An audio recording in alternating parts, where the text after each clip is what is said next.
Assalamualaikum warahmatullahi wabarakatuh.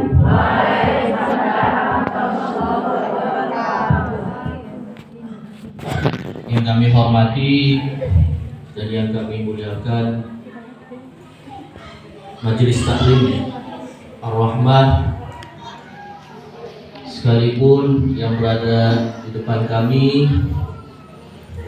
beliau adalah guru-guru kami. Semoga beliau selalu diberikan kesehatan oleh Allah Subhanahu wa Ta'ala. Karena berkat beliau kami bisa seperti ini. Karena berkat beliau kami mengenal ilmu-ilmu yang dirahasiakan oleh Allah Subhanahu wa Ta'ala. Alhamdulillah, kita bersyukur melalui lisan kita. Kemudian alhamdulillah kita bersyukur melalui amal dan perbuatan kita. Dan kemudian alhamdulillah kita bersyukur melalui hati dan pikiran kita, sehingga pada sore hari ini kita masih diberikan kesehatan oleh Allah Subhanahu wa Ta'ala dan istiqomah melakukan rutinitas, yakni pengajian pada Jumat sore ini.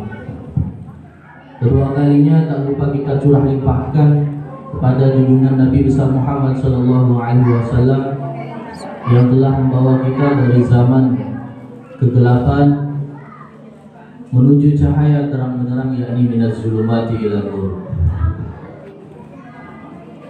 Adapun penyampaian pada sore hari ini, kami mencoba untuk menyampaikan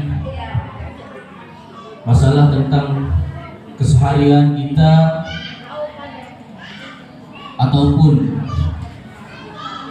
pemikiran-pemikiran yang ada di masyarakat pada saat ini, yakni bertema tentang cantik menurut perspektif Islam.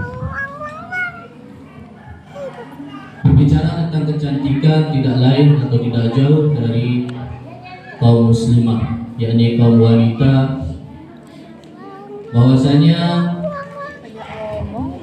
berbicara tentang kecantikan adalah fitrah bagi semua wanita yang ada di muka bumi ini. Adapun yang kita dapatkan pada zaman ini atau zaman akhir yang kita rasakan, yakni kecantikan yang berpikiran seperti dan kecantikan tentang fisik.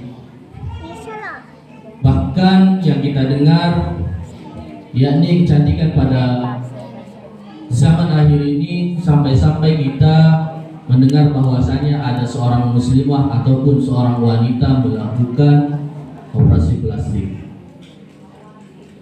Berarti di sana sebagai seorang muslimah tidak ada rasa syukur kepada Allah Subhanahu wa Ta'ala. Karena apa? Kecantikan yang diberikan oleh Allah Subhanahu wa Ta'ala tidak patut disyukuri. Wajah yang diberikan oleh Allah Subhanahu wa Ta'ala tidak disyukuri sama sekali. Padahal Allah sudah memberikan kita wajah yang begitu sempurna. Jadi kesempurnaannya itu kita tidak boleh mengingkarinya. Kita harus patut bersyukur kepada Allah Subhanahu wa Ta'ala. Jadi apa yang diberikan oleh Allah, insya Allah akan diberikan kelebihan oleh Allah Subhanahu wa Ta'ala.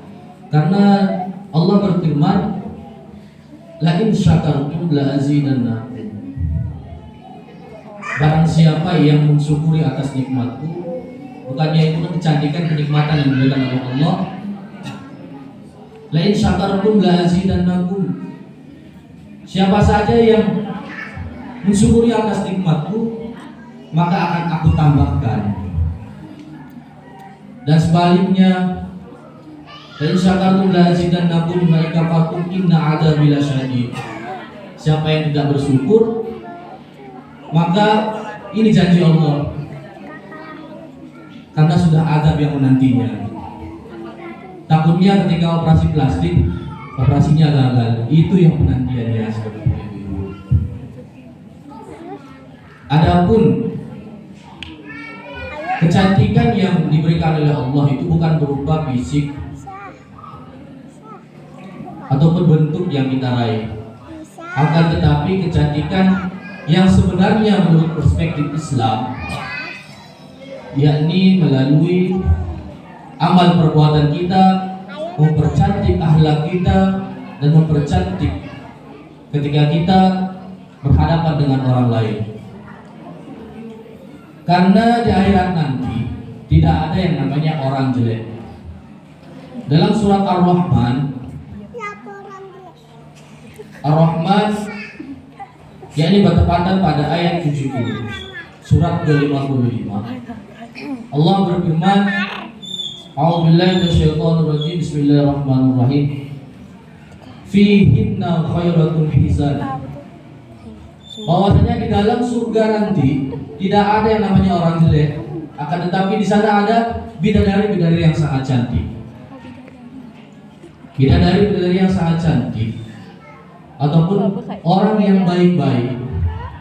Jadi ketika nanti kita masuk akhirat, kita bukan lagi orang yang jelek, akan tetapi orang yang baik.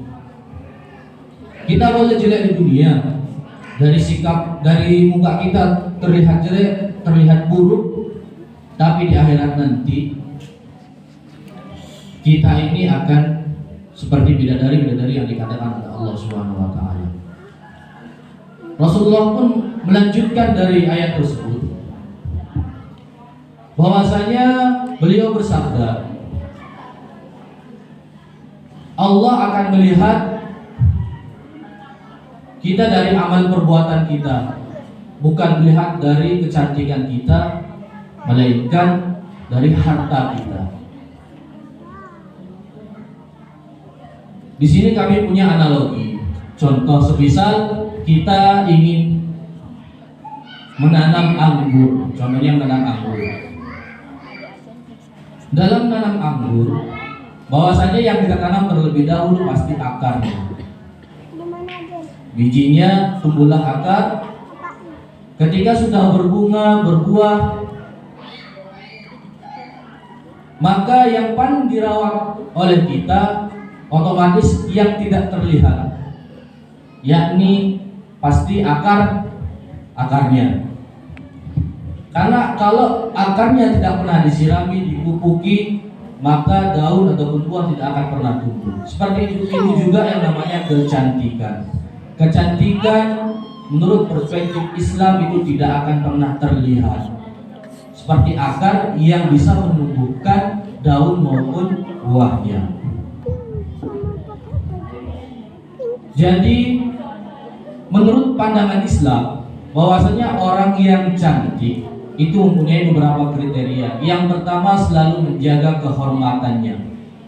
Maksud dalam menjaga kehormatannya, yakni dari segala sesuatu bentuk ataupun aurat-aurat yang harus ditutup, maka yang berhak menyentuh ataupun melihat yakni adalah orang-orang yang tertentu seperti halnya suami kita.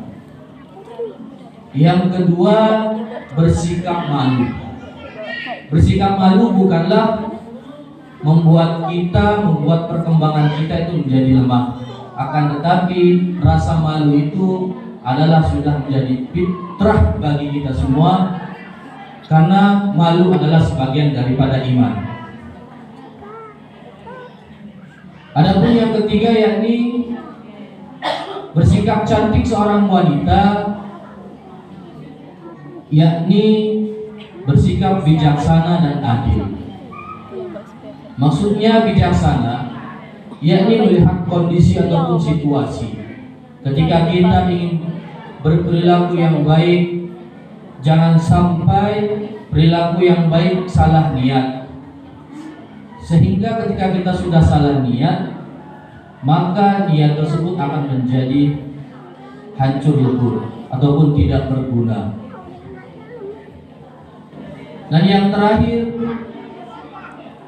orang yang cantik harus mempertebal lipstik dalam kejujurannya, lipstik dalam pengajian seperti yang kita lakukan pada sore hari ini.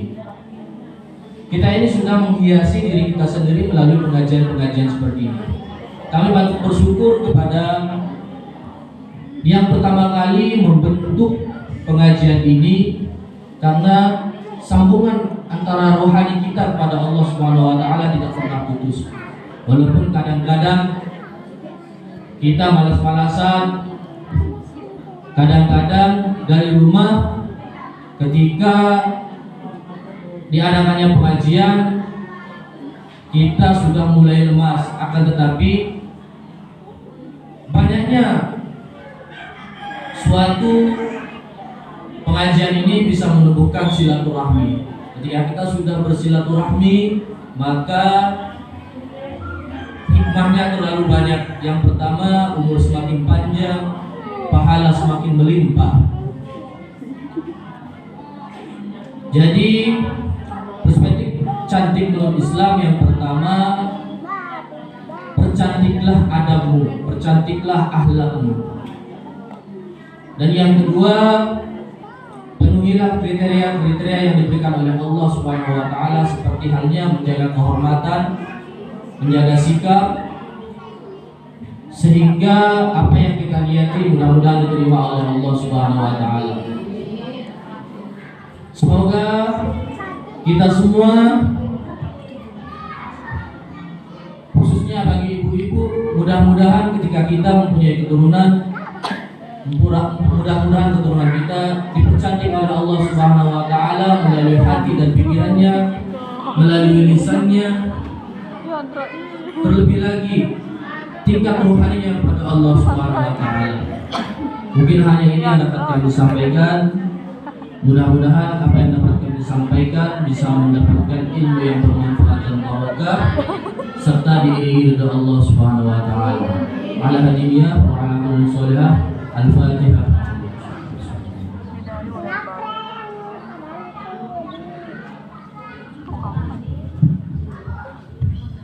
Kita berdoa bersama, semoga apa yang kita hajatkan pada sore hari ini diijabah oleh Allah Subhanahu wa taala. Amin. Mudah-mudahan yang mempunyai keluarga dilapangkan umurnya, dilancarkan rezekinya, dan diberikan selalu kesehatan oleh Allah Subhanahu wa taala.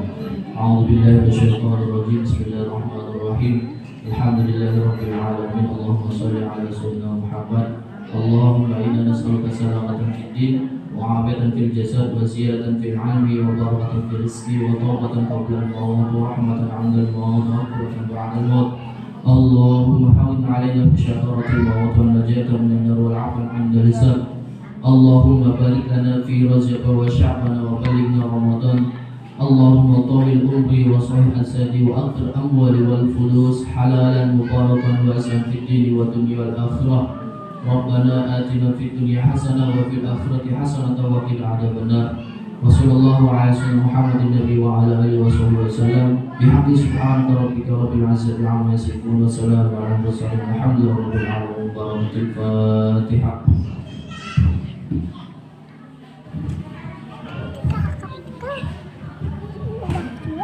Ihdinas siratal mustaqim. Wassalamualaikum warahmatullahi